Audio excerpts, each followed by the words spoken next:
Good morning student. बच्चों कल आप राष्ट्रपति ਦੀਆਂ ਸ਼ਕਤੀਆਂ ਰਾਸ਼ਟਰਪਤੀ ਚੋਣ ਬਾਰੇ ਪੜ੍ਹਿਆ ਸੀ। ਅੱਜ ਆਪਾਂ ਭਾਰਤ ਦਾ ਪ੍ਰਧਾਨ ਮੰਤਰੀ ਬਾਰੇ ਪੜ੍ਹਨਾ। ਸੰਸਦੀ ਸਰਕਾਰ ਵਿੱਚ ਪ੍ਰਧਾਨ ਮੰਤਰੀ ਦਾ ਅਹੁਦਾ ਸਭ ਤੋਂ ਸ਼ਕਤੀਸ਼ਾਲੀ ਤੇ ਮਹੱਤਵਪੂਰਨ ਹੁੰਦਾ। ਸਾਡੇ ਦੇਸ਼ ਦੀ ਜਿਹੜੀ ਸੰਸਦ ਸ਼ਾਸਨ ਪ੍ਰਣਾਲੀ ਵਿੱਚ ਪ੍ਰਧਾਨ ਮੰਤਰੀ ਹੀ ਸੰਸਦ, ਮੰਤਰੀ ਪ੍ਰੀਸ਼ਦ, ਪ੍ਰਸ਼ਾਸਨ ਅਤੇ ਆਪਣੇ ਰਾਜਨੀਤਿਕ ਦਲ ਵਿੱਚ ਸਰਵਸ਼੍ਰੇਸ਼ਠ ਹੁੰਦਾ। ਡਾਕਟਰ ਅੰਬੇਦਕਰ ਦੇ ਸ਼ਬਦਾਂ ਵਿੱਚ, ਜੇਕਰ ਸਾਡੇ ਸੰਵਿਧਾਨ ਵਿੱਚ ਕਿਸੇ ਅਧਿਕਾਰੀ ਦੀ ਤੁਲਨਾ ਸੰਯੁਕਤ ਰਾਜ ਅਮਰੀਕਾ ਦੇ ਰਾਸ਼ਟਰਪਤੀ ਨਾਲ ਕੀਤੀ ਜਾਂਦੀ ਹੈ ਤਾਂ ਉਹ ਸਾਡਾ ਪ੍ਰਧਾਨ ਮੰਤਰੀ ਹੈ, ਨਾ ਕਿ ਰਾਸ਼ਟਰਪਤੀ। ਨਿਯੁਕਤੀ ਪ੍ਰਧਾਨ ਮੰਤਰੀ ਦੀ ਨਿਯੁਕਤੀ, ਜਿਵੇਂ ਪ੍ਰਧਾਨ ਮੰਤਰੀ ਦੀ ਨਿਯੁਕਤੀ ਰਾਸ਼ਟਰਪਤੀ ਕਰਦਾ। ਅਸਲ ਵਿੱਚ ਰਾਸ਼ਟਰਪਤੀ ਅਜਿਹੇ ਵਿਅਕਤੀ ਨੂੰ ਪ੍ਰਧਾਨ ਮੰਤਰੀ ਨਿਯੁਕਤ ਕਰਦਾ ਜਿਹੜਾ ਲੋਕ ਸਭਾ ਵਿੱਚ ਬਹੁਮਤ ਦਲ ਦਾ ਨੇਤਾ ਹੋਵੇ, ਜਿਸ ਨੂੰ ਬਹੁਮਤ ਪ੍ਰਾਪਤ ਹੋਵੇ। ਪ੍ਰਧਾਨ ਮੰਤਰੀ ਤੇ ਮੰਤਰੀ ਰਾਸ਼ਟਰਪਤੀ ਦੀ ਖੁਸ਼ੀ ਤੱਕ ਹੀ ਪਦਵੀ ਤੇ ਰਹਿ ਸਕਦੇ। ਅੱਗੇ ਆ ਗਿਆ ਪ੍ਰਧਾਨ ਮੰਤਰੀ ਦੀਆਂ ਸ਼ਕਤੀਆਂ। ਮੰਤਰੀ ਪ੍ਰੀਸ਼ਦ ਦਾ ਨਿਰਮਾਣ। ਰਾਸ਼ਟਰਪਤੀ ਪ੍ਰਧਾਨ ਮੰਤਰੀ ਨੂੰ ਨਿਯੁਕਤ ਕਰਨ ਸਮੇਂ ਸਰਕਾਰ ਦਾ ਨਿਰਮਾਣ ਕਰਨ ਦਾ ਸੱਦਾ ਦਿੰਦਾ। ਪ੍ਰਧਾਨ ਮੰਤਰੀ ਆਪਣੇ ਸਾਥੀ ਮੰਤਰੀਆਂ ਦੀ ਸੂਚੀ ਰਾਸ਼ਟਰਪਤੀ ਨੂੰ ਭੇਜਦਾ। ਰਾਸ਼ਟਰਪਤੀ ਸੂਚੀ ਦੇ ਆਧਾਰ 'ਤੇ ਹੀ ਮੰਤਰੀ ਜਿਹੜਾ ਨਿਯੁਕਤ ਕਰਦਾ। ਕਿਸੇ ਨੂੰ ਕੈਬਨਿਟ ਮੰਤਰੀ, ਇਹ ਜਿਹੜੇ ਮੰਤਰੀ, ਕਿਸੇ ਨੂੰ ਕੈਬਨਿਟ ਮੰਤਰੀ, ਕਿਸੇ ਨੂੰ ਉਪ ਮੰਤਰੀ, ਰਾਜ ਮੰਤਰੀ ਜਾਂ ਆਦਿ ਬਣਾਉਂਦੇ ਆ। ਪ੍ਰਧਾਨ ਮੰਤਰੀ ਚਾਹੇ ਤਾਂ ਆਪਣੇ ਕਿਸੇ ਸਾਥੀ ਨੂੰ ਉਪ ਪ੍ਰਧਾਨ ਵੀ ਨਿਯੁਕਤ ਕਰ ਸਕਦਾ। ਅੱਗੇ ਆ ਗਿਆ ਬੱਚੋ ਵਿਭਾਗਾਂ ਦੀ ਵੰਡ। ਪ੍ਰਧਾਨ ਮੰਤਰੀ ਕੋਲ ਹੀ ਮੰਤਰੀਆਂ ਵਿੱਚ ਵਿਭਾਗਾਂ ਦੀ ਵੰਡ ਕਰਨ ਦੀ ਮਹੱਤਵਪੂਰਨ ਸ਼ਕਤੀ ਹੁੰਦੀ ਹੈ। ਵਿਭਾਗਾਂ ਦੀ ਵੰਡ ਪ੍ਰਧਾਨ ਮੰਤਰੀ ਸੰਵਿਧਾਨਿਕ ਤੌਰ 'ਤੇ ਪੂਰਨ ਸੁਤੰਤਰ ਹੁੰਦਾ। ਇਹ ਪ੍ਰਧਾਨ ਮੰਤਰੀ ਫੈਸਲਾ ਕਰਦਾ ਕਿ ਕਿਸੇ ਮੰਤਰੀ ਨੇ ਮਹੱਤਵਪੂਰਨ ਵਿਭਾਗ ਦੇ ਪ੍ਰਸ਼ਾਸਨ ਦਾ ਸੰਚਾਲਨ ਕਰਨਾ। ਜਿਸ ਤਰ੍ਹਾਂ ਕੋਈ ਸਿਹਤ ਮੰਤਰੀ ਹੈ, ਸਿੱਖਿਆ ਮੰਤਰੀ ਹੈ, ਇਹ ਸਾਰਾ ਕੀ ਹੈ, ਪ੍ਰਧਾਨ ਮੰਤਰੀ ਨੇ ਚੋਣ ਕਰਨੀ ਹੁੰਦੀ ਇਹਨਾਂ ਦੀ। ਅੱਗੇ ਆ ਗਿਆ ਬੱਚੋ ਪੁਨਰਗਠਨ। ਪੁਨਰਗਠਨ ਪ੍ਰਧਾਨ ਮੰਤਰੀ ਪ੍ਰਸ਼ਾਸਨ ਨੂੰ ਕੁਸ਼ਲਤਾ ਸਹਿਤ ਚਲਾਉਣ ਲਈ ਸਾਂਝੀ ਜ਼ਿੰਮੇਵਾਰੀ ਕਾਰਨ ਮੰਤਰੀ ਪ੍ਰੀਸ਼ਦ ਦਾ ਪੁਨਰਗਠਨ ਕਰ ਸਕਦਾ। ਪੁਨਰਗਠਨ ਤੋਂ ਕੀ ਭਾਵ ਹੈ ਕਿ ਜਿਹੜੇ ਪੁਰਾਣੇ ਮੰਤਰੀਆਂ ਨੂੰ ਹਟਾ ਕੇ ਉਹਨਾਂ ਦੀ ਥਾਂ 'ਤੇ ਨਵੇਂ ਮੰਤਰੀ ਨਿਯੁਕਤ ਕਰ ਸਕਦਾ, ਜਾਂ ਮੰਤਰੀਆਂ ਵਿੱਚ ਵਿਭਾਗਾਂ ਦੀ ਨਵੇਂ ਸਿਰੇ ਤੋਂ ਵੰਡ ਜਾਂ ਅਦਲਾ ਬਦਲੀ ਕਰ ਸਕਦਾ। ਉਹ ਚਾਹੇ ਮਤਲਬ ਸਿੱਖਿਆ ਮੰਤਰੀ, ਸਿਹਤ ਮੰਤਰੀ, ਵਿੱਤ ਮੰਤਰੀ, ਜਦੋਂ ਮਰਜ਼ੀ ਇਹ ਚੇਂਜ ਕਰ ਸਕਦਾ, ਉਹਨਾਂ ਵਿੱਚ ਅਦਲਾ ਬਦਲੀ ਕਰ ਸਕਦਾ। ਅੱਗੇ ਆ ਗਿਆ ਮੰਤਰੀ ਮੰਡਲ ਦਾ ਮੁਖੀ। ਪ੍ਰਧਾਨ ਮੰਤਰੀ ਮੰਤਰੀ ਮੰਡਲ ਦਾ ਮੁਖੀ ਹੁੰਦਾ। ਉਹ ਮੰਤਰੀ ਮੰਡਲ ਦੀਆਂ ਬੈਠਕਾਂ ਦੀ ਪ੍ਰਧਾਨਗੀ ਕਰਦਾ। ਮੰਤਰੀ ਮੰਡਲਾਂ ਦੀਆਂ ਬੈਠਕਾਂ ਦੀ ਕਾਰਜ ਸੂਚੀ ਤਿਆਰ ਕਰਦਾ, ਉਹਨਾਂ ਦੀ ਮਿਤੀ, ਸਮਾਂ, ਸਥਾਨ ਨਿਸ਼ਚਿਤ ਕਰਦਾ, ਮੰਤਰੀਆਂ ਦੇ ਆਪਸੀ ਮਤਭੇਦਾਂ ਨੂੰ ਦੂਰ ਕਰਦਾ, ਉਹਨਾਂ ਵਿੱਚ ਤਾਲਮੇਲ ਪੈਦਾ ਕਰਦਾ। ਹਰੇਕ ਮੰਤਰੀ ਨਿੱਜੀ ਤੌਰ 'ਤੇ ਆਪਣੇ ਵਿਭਾਗਾਂ ਦੇ ਸੰਚਾਲਨ ਲਈ ਪ੍ਰਧਾਨ ਮੰਤਰੀ ਜ਼ਿੰਮੇਵਾਰ ਹੈ। ਅੱਗੇ ਰਾਸ਼ਟਰਪਤੀ ਦੇ ਮੰਤਰੀ ਮੰਡਲ ਵਿੱਚ ਕੜੀ। ਰਾਸ਼ਟਰਪਤੀ ਮੰਤਰੀ ਮੰਡਲ ਵਿੱਚ ਕੜੀ।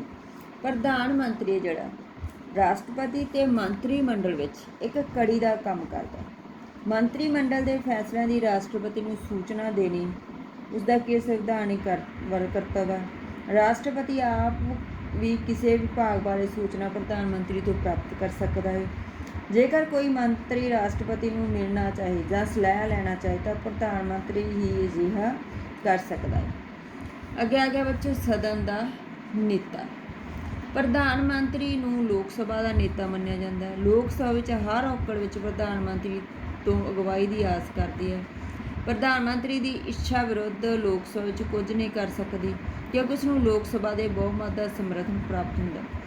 ਸਰਕਾਰ ਦੀਆਂ ਨੀਤੀਆਂ, ਫੈਸਲਿਆਂ ਦੀ ਘੋਸ਼ਣਾ ਪ੍ਰਧਾਨ ਮੰਤਰੀ ਲੋਕ ਸਭਾ ਵਿੱਚ ਕਰਦਾ। ਸਪੀਕਰ ਪ੍ਰਧਾਨ ਮੰਤਰੀ ਨਾਲ ਮਿਲ ਕੇ ਸਦਨ ਦਾ ਪ੍ਰੋਗਰਾਮ ਕੀ ਹੈ, ਨਿਸ਼ਚਿਤ ਕਰਦਾ। ਅੱਗੇ ਆ ਗਿਆ ਸਰਕਾਰ ਦਾ ਮੁਖੀ। ਰਾਸ਼ਟਰਪਤੀ ਦੇਸ਼ ਦਾ ਮੁਖੀ ਹੈ, ਪਰੰਤੂ ਪ੍ਰਧਾਨ ਮੰਤਰੀ ਸਰਕਾਰ ਦਾ ਮੁਖੀ ਹੈ। ਪ੍ਰਧਾਨ ਮੰਤਰੀ ਭਾਰਤ ਸਰਕਾਰ ਦਾ ਮੁੱਖ ਬੁਲਾਰਾ ਤੇ ਪ੍ਰਤੀਨਿਧ ਹੁੰਦਾ। ਸੰਸਦ ਤੇ ਜਨਤਾ ਦੇ ਸਾਹਮਣੇ ਮੰਤਰੀ ਮੰਡਲ ਤੇ ਸਰਕਾਰ ਦੀ ਨੀਤੀ ਤੇ ਫੈਸਲਿਆਂ ਦਾ ਐਲਾਨ ਪ੍ਰਧਾਨ ਮੰਤਰੀ ਵੱਲੋਂ ਕੀਤਾ ਜਾਂਦਾ। ਪ੍ਰਧਾਨ ਮੰਤਰੀ ਯੋਜਨਾ ਆਯੋਗ ਦਾ ਚੇਅਰਮੈਨ ਅਤੇ ਉਸ ਦੀ ਅਗਵਾਈ ਹੇਠ ਦੇਸ਼ ਦੀ ਆਰਥਿਕ ਯੋਜਨਾਬੰਦੀ ਹੁੰਦੀ ਹੈ। ਸੰਖੇਪ ਵਿੱਚ ਅਸੀਂ ਇਹ ਕਹਿ ਸਕਦੇ ਹਾਂ ਕਿ ਪ੍ਰਧਾਨ ਮੰਤਰੀ ਸਰਕਾਰ ਦਾ ਮੁਖੀ ਹੈ ਅਤੇ ਦੇਸ਼ ਦਾ ਅਸਲੀ ਸ਼ਾਸਕ ਹੈ। ਜੋ ਉਹਦਾ ਪ੍ਰਧਾਨ ਮੰਤਰੀ ਨੇ ਕਰਨਾ ਅਤੇ ਰਾਸ਼ਟਰਪਤੀ ਨੇ ਦੇ ਸਿਰਫ ਮਨਜ਼ੂਰੀ ਹੁੰਦੀ ਹੈ, ਐਂਡ 'ਤੇ ਜਾ ਕੇ ਉਹਦੇ ਹਸਤਾਖਰ ਹੀ ਹੁੰਦੇ ਆ। ਅੱਗੇ ਆ ਕੇ ਬੱਚੋ ਮੰਤਰੀ ਪ੍ਰੀਸ਼ਦ। ਮੰਤਰੀ ਪ੍ਰੀਸ਼ਦ ਸੰਵਿਧਾਨ ਅਨੁਸਾਰ ਕੇਂਦਰੀ ਕਾਰਜਪਾਲਿਕਾ ਦੀਆਂ ਸ਼ਕਤੀਆਂ ਰਾਸ਼ਟਰਪਤੀ ਨੂੰ ਸੌਂਪੀਆਂ ਗਈਆਂ। ਰਾਸ਼ਟਰਪਤੀ ਦੀਆਂ ਇਹ ਸ਼ਕਤੀਆਂ ਰਸਮੀ ਹਨ। ਇਹਨਾਂ ਸ਼ਕਤੀਆਂ ਦਾ ਪ੍ਰਯੋਗ ਰਾਸ਼ਟਰਪਤੀ ਮੰਤਰੀ ਪ੍ਰੀਸ਼ਦ ਦੀ ਸਲਾਹ ਅਨੁਸਾਰ ਕਰਦਾ ਹੈ। ਅੱਗੇ ਆ ਗਿਆ ਮੰਤਰੀ ਪ੍ਰੀਸ਼ਦ ਦੀ ਨਿਯੁਕਤੀ। ਰਾਸ਼ਟਰਪਤੀ ਪਹਿਲਾਂ ਪ੍ਰਧਾਨ ਮੰਤਰੀ ਦੀ ਨਿਯੁਕਤੀ ਕਰਦਾ ਹੈ ਅਤੇ ਫਿਰ ਪ੍ਰਧਾਨ ਮੰਤਰੀ ਦੀ ਸਲਾਹ ਅਨੁਸਾਰ ਦੂਜੇ ਮੰਤਰੀਆਂ ਦੀ ਨਿਯੁਕਤੀ ਕਰਦਾ ਹੈ। ਸਥਾਨਕ ਤੌਰ 'ਤੇ ਮੰਤਰੀ ਪ੍ਰੀਸ਼ਦ ਦੇ ਵਿੱਚ 4 ਤਰ੍ਹਾਂ ਦੇ ਮੰਤਰੀ ਹੈ ਜਿਹੜੇ ਨਿਯੁਕਤ ਕੀਤੇ ਜਾਂਦੇ ਆ। ਕੈਬਨਿਟ ਮੰਤਰੀ, ਰਾਜ ਮੰਤਰੀ, ਉਪ ਮੰਤਰੀ ਅਤੇ ਸੰਸਦੀ ਸਕੱਤਰ। ਕੈਬਨਿਟ ਮੰਤਰੀ ਜਿਹੜੇ ਹੁੰਦੇ ਆ ਸਭ ਤੋਂ ਉੱਚੇ ਪੱਧਰ ਦੇ ਮੰਤਰੀ ਹੁੰਦੇ ਆ, ਜੋ ਮੰਤਰੀ ਪ੍ਰੀਸ਼ਦ ਦੀ ਮੰਤਰੀ ਮੰਡਲ ਦੇ ਮੈਂਬਰ ਹੁੰਦੇ ਆ। ਇਹ ਪ੍ਰਸ਼ਾਸਕੀ ਵਿਭਾਗਾਂ 'ਤੇ ਸੁਤੰਤਰ ਮੁਖੀ ਹੁੰਦੇ ਆ। ਸਰਕਾਰ ਦੀ ਹਰੇਕ ਤਰ੍ਹਾਂ ਦੀ ਜਿਹੜੀ ਨੀਤੀ ਨਿਰਮਾਣ ਇਹ ਮੰਤਰੀ ਕਰਦੇ ਆ। ਇਹ ਰਾਜ ਮੰਤਰੀ ਜਿਹੜੇ ਰਾਜ ਮੰਤਰੀ ਹੁੰਦੇ ਆ ਇਹ ਕੈਬਨਿਟ ਤੋਂ ਹੇਠਾਂ ਪੱਧਰ ਦੇ ਮੰਤਰੀ ਹੁੰਦੇ ਆ। ਕੈਬਨਿਟ ਦੀਆਂ ਬੈਠਕਾਂ ਵਿੱਚ ਭਾਗ ਨਹੀਂ ਲੈਂਦੇ। ਇਹ ਆਮ ਤੌਰ 'ਤੇ ਰਾਜ ਮੰਤਰੀ ਕੈਬਨਿਟ ਮੰਤਰੀ ਦੀ ਸਹਾਇਤਾ ਲਈ ਲਗਾਏ ਜਾਂਦੇ ਆ। ਕਿਸੇ ਸਮੇਂ ਰਾਜ ਮੰਤਰੀ ਨੂੰ ਵਿਭਾਗ ਦਾ ਸੁਤੰਤਰ ਚਾਰਜ ਵੀ ਦਿੱਤਾ ਜਾਂਦਾ। ਅੱਗੇ ਆ ਗਿਆ ਉਪ ਮੰਤਰੀ। ਉਪ ਮੰਤਰੀ ਹੁੰਦੇ ਜਿਹੜੇ ਕੈਬਨਿਟ ਮੰਤਰੀ ਅਤੇ ਰਾਜ ਮੰਤਰੀ ਦੀ ਸਹਾਇਤਾ ਲਈ ਨਿਯੁਕਤ ਕੀਤੇ ਜਾਂਦੇ ਆ। ਕੈਬਨਿਟ ਮੰਤਰੀ ਅਤੇ ਰਾਜ ਮੰਤਰੀ ਦੀ ਸਹਾਇਤਾ ਲਈ ਉਪ ਮੰਤਰੀ ਨਿਯੁਕਤ ਕੀਤੇ ਜਾਂਦੇ ਆ। ਇਹ ਕੈਬਨਿਟ ਜਾਂ ਰਾਜ ਮੰਤਰੀਆਂ ਵੱਲੋਂ ਸੌਂਪੇ ਜਾਂਦੇ ਕੰਮਾਂ ਦੀ ਦੇਖਭਾਲ ਕਰਦੇ ਆ। ਅੱਗੇ ਆ ਗਿਆ ਬੱਚੇ ਸੰਸਦੀ ਸਕੱਤਰ। ਸੰਸਦੀ ਸਕੱਤਰ ਆ ਜਿਹੜੇ ਅਸਲ ਵਿੱਚ ਮੰਤਰੀ ਨਹੀਂ ਹੁੰਦੇ। ਸੰਵਿਧਾਨਕ ਤੌਰ 'ਤੇ ਉਹਨਾਂ ਦਾ ਕੋਈ ਪ੍ਰਸ਼ਾਸਕ ਜ਼ਿੰਮੇਵਾਰੀ ਨਹੀਂ ਸੌਂਪੀ ਜਾਂਦੀ। ਇਹਨਾਂ ਦਾ ਮੁੱਖ ਕੰਮ ਕੀ ਹੈ? ਮਹੱਤਵਪੂਰਨ ਵਿਭਾਗਾਂ ਦੇ ਮੰਤਰੀਆਂ ਦੀ ਸੰਸਦ ਵਿੱਚ ਸਹਾਇਤਾ ਕਰਨੀ। ਕਈ ਵਾਰੀ ਪ੍ਰਧਾਨ ਮੰਤਰੀ ਨੂੰ ਉਪ ਪ੍ਰਧਾਨ ਮੰਤਰੀ ਨਿਯੁਕਤ ਕਰਨਾ ਪੈਂਦਾ, ਜਿਸ ਦੀ ਸਥਿਤੀ ਕੈਬਨਿਟ ਮੰਤਰੀਆਂ ਵਾਂਗ ਹੀ ਹੁੰਦੀ ਹੈ। ਅੱਗੇ ਆ ਗਿਆ ਬੱਚੋ ਮੰਤਰੀ ਪ੍ਰੀਸ਼ਦ ਦੇ ਕੰਮ। ਵੀ ਮੰਤਰੀ ਪ੍ਰੀਸ਼ਦ ਦੇ ਕੰਮ ਕੀ ਹੁੰਦੇ ਆ? ਮੰਤਰੀ ਮੰਡਲ ਵੀ ਦੇਸ਼ ਦੀ ਅਸਲੀ ਕਾਰਜਪਾਲਿਕਾ ਹੁੰਦਾ ਹੈ। ਇਹ ਰਾਸ਼ਟਰ ਦੀ ਘਰੇਲੂ ਤੇ ਵਿਦੇਸ਼ ਨੀਤੀ ਦਾ ਨਿਰਮਾਣ ਕਰਦੀ ਹੈ। ਦੇਸ਼ ਦੀਆਂ ਸਾਰੀਆਂ ਮਹੱਤਵਪੂਰਨ ਨਿਯੁਕਤੀਆਂ ਰਾਸ਼ਟਰਪਤੀ ਦੀ ਸਿਫਾਰਿਸ਼ ਨਾਲ ਕਰਦਾ। ਸੰਸਦ ਦੇ ਸਮਾਗਮ ਨੂੰ ਬੁਲਾਉਣਾ ਦਾ ਨਿਰਣਾ ਵੀ ਮੰਤਰੀ ਪ੍ਰੀਸ਼ਦ ਦਾ ਹੁੰਦਾ। ਰਾਸ਼ਟਰਪਤੀ ਵੱਲੋਂ ਸੰਸਦ ਦਿੱਤੇ ਜਾਣ ਵਾਲੇ ਭਾਸ਼ਣ ਦੀ ਤਿਆਰੀ ਵੀ ਇਹੀ ਕਰਦਾ। ਇੰਨਾ ਹੀ ਨਹੀਂ, ਮੰਤਰੀ ਮੰਡਲ ਦਾ ਰਾਸ਼ਟਰ ਦੀ ਵਿੱਤੀ 'ਤੇ ਕੰਟਰੋਲ ਹੁੰਦਾ।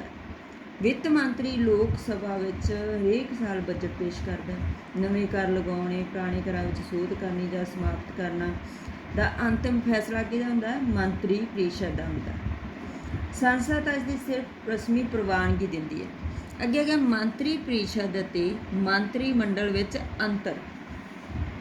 ਆਮ ਤੌਰ 'ਤੇ ਮੰਤਰੀ ਪ੍ਰੀਸ਼ਦ ਅਤੇ ਮੰਤਰੀ ਮੰਡਲ 'ਚ ਕੋਈ ਅੰਤਰ ਨਹੀਂ ਸਮਝਿਆ ਜਾਂਦਾ, ਪਰ ਅਸਲ ਵਿੱਚ ਅਜਿਹਾ ਨਹੀਂ ਹੈ। ਮੰਤਰੀ ਪ੍ਰੀਸ਼ਦ ਇੱਕ ਵੱਡੀ ਸੰਸਥਾ ਹੈ ਜਿਸ ਵਿੱਚ ਸਾਰੀਆਂ ਸ਼੍ਰੇਣੀਆਂ ਦੇ ਮੰਤਰੀ ਸ਼ਾਮਲ ਹੁੰਦੇ, ਜਦੋਂ ਕਿ ਮੰਤਰੀ ਮੰਡਲ ਮੰਤਰੀ ਪ੍ਰੀਸ਼ਦ ਦਾ ਮਹੱਤਵਪੂਰਨ ਹਿੱਸਾ ਹੁੰਦਾ, ਜਿਸ ਵਿੱਚ ਕੇਵਲ ਕੈਬਨਿਟ ਦਰਜੇ ਦੇ ਮੰਤਰੀ ਹੀ ਸ਼ਾਮਲ ਹੁੰਦੇ ਹਨ।